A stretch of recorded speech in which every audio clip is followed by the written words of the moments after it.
This is the 1800 watt line conditioner by Tripp Lite.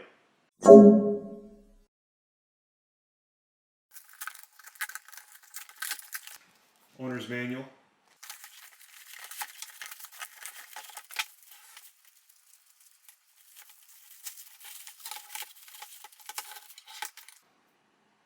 Comes with an angled cord.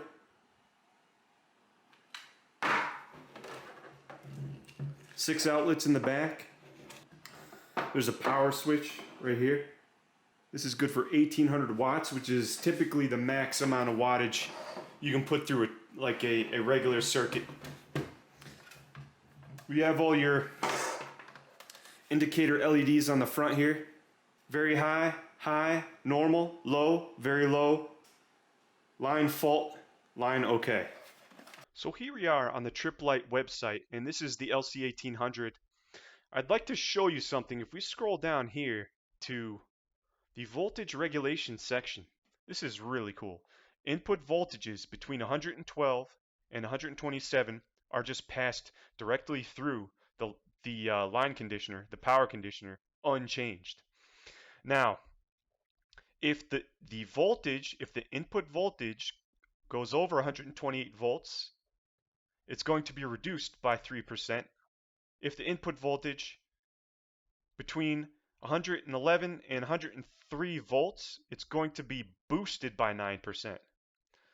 And then also severe undervoltage correction, input voltages below 102 volts, they are then going to be boosted by 19%.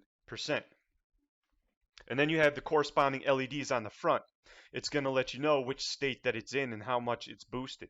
I find these power conditioners to be impressive. They are very interesting to me.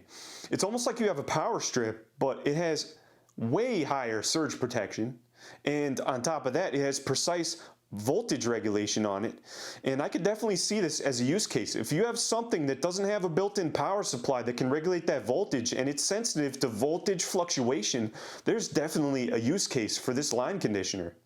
A major con by this power conditioner is that not only does it consistently buzz on a regular basis, that noise does not go away. Every time the voltage is stepped up or stepped down, there is an audible click. I was actually using this power conditioner in between my gaming computer and the wall just to test it out to see how well it would do, because at the time I had an air conditioner on the same circuit, and every time the air conditioner would kick on, the voltage would drop down because everything is on that same circuit. So the power conditioner would kick on and bump up the voltage a little bit. And I noticed that the textures in my games, right when there was that clicking sound, I noticed they would stop loading. So I immediately thought to myself, this probably is not a good idea for gaming computers, because the power supplies in gaming computers are powerful as it is. So there's going to be a lot of protective features in that power supply to begin with.